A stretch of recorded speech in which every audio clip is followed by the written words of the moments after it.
2K24 has changed once again, and we have a lot to talk about. I'm not going to waste your time, so whatever you got to do, make sure that like button is blue, hit that subscribe button if you're new, and let's get right into the news. So 2K Toots, a great YouTube channel, posted, is your green window too small? And you see a 3-point rating of a 25 and no badges and a 3-point of a 99 on Hall of Fame difficulty.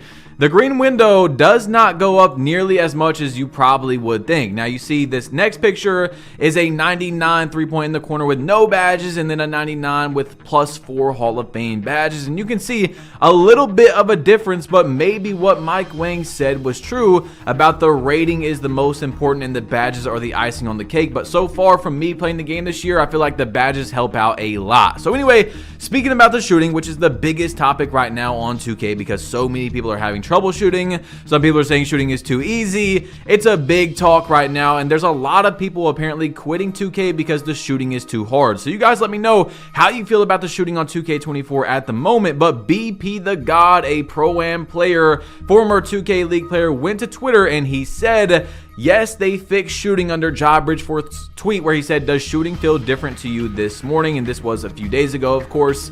And some people were saying that shooting felt different again. Okay, so Be Like Dime, a 2K YouTuber, went to Twitter and said, yeah, shooting is back to what it was in 2K23. This is easy. He caved. So he's saying that Mike Wang, our gameplay director, has caved in and made shooting easier. Although he said that shooting was not going to be made easier, he said that there wasn't going to be many gameplay changes for a few months, and yet things have been changing over and over, especially under the table, which I'm pretty frustrated about because Limitless Range was changed, which we'll talk about in a minute again, but there was no patch, there was no details that was dropped, not even in the 2K Discord, nothing. So we're gonna get into that in a minute, but we have more news to talk about. So as y'all seen, a former 2K League player went to Twitter saying that shooting has been changed, and then another 2K League professional and a $250,000 My Team winner Splash said, just shot a crab in starting 5 and it slowed down. Why do y'all choose to get on my timeline and just lie? Let me go lay back down. So he was saying that BP was lying, and then they got into some beef further on. But you see right here, Chris ZT said, genuine question, why are jump shots slowed down on crabs? It's actually unplayable right now. So if you guys don't know, there was a patch recently where defensive pressure doesn't change your release speed anymore. It doesn't speed it up.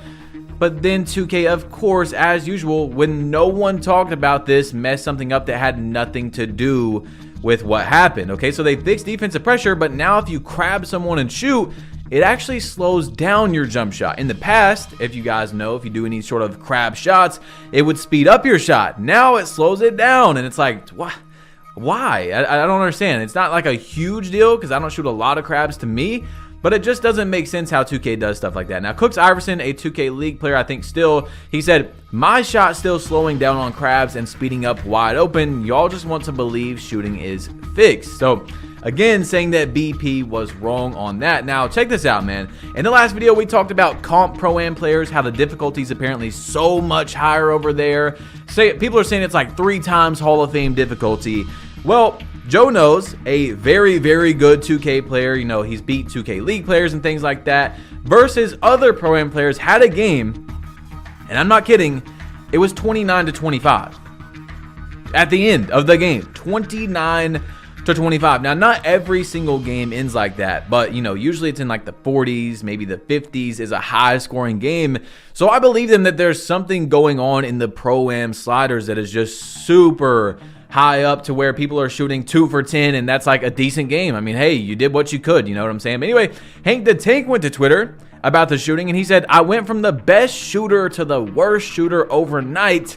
WTF did Mike Wang do to the shooting, man? I genuinely am losing my mind now. So, Be Like Dime said that shooting was easier, and BP, and then a lot of people are saying that shooting is now harder. So you guys let me know how it has felt in the last few days, but we have a lot to get into on some tests that came out that I think is really important because some of you guys are going to be making more builds, you know, throughout the rest of the year, and this is some very good information, even if you're not making builds for maybe your friends making them or just anything. Just look at this, okay? So pass accuracy right here, 63 to 90 is going to be faster, but 90 to 99 barely moves the shot speed or the passing speed. And you see 63 to 72, even to 81 isn't that big of a deal. So on my 2s builds, on my 1s builds especially, obviously I'm not going pass accuracy, but like on my 2s builds, I'm not going high pass accuracy because it's not that much different of a speed, you know what I'm saying? So that's what I'm personally doing.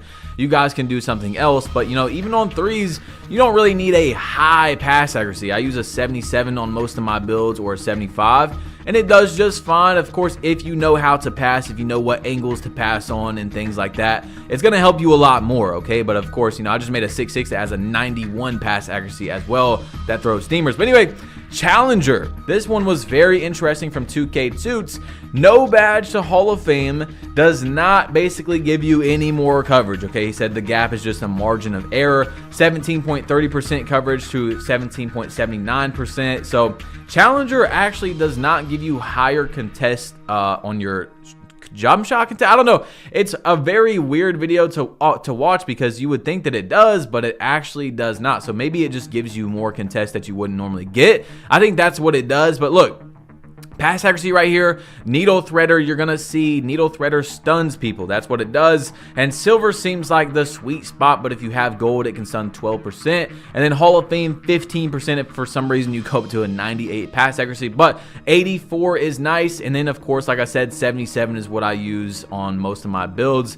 77 is fine, but also at the same time, I don't know why the stuns are necessarily in the game. It's not something I agree with. Mike Wing has talked about it, but that's just how the game is. Now, corner specialist, this one's pretty interesting. As you guys see, this is Hall of Fame all the way down to nothing. And Hall of Fame and gold are very, very good. Hall of Fame is going to be a little bit better, especially at the end of the green window. You're going to be able to green a bit more than gold as gold drops off at 610. But yes, even silver is very good. So silver and bronze, even bronze is pretty good, but silver I think is the sweet spot for corner specialists if you guys are going to make a build that shoots specifically mainly in the corner and things like that. Now this one was about bailout, and a lot of people don't have bailout this year, so it's interesting seeing how the passing is on 2K24. But check this out, okay? So bailout is going to be the sweet spot once again is silver, and then once you go up to gold, doesn't really change much. Hall of Fame doesn't really change much, and I'm glad that I went 91 pass sec and got silver bailout on my build. I didn't even know this information, but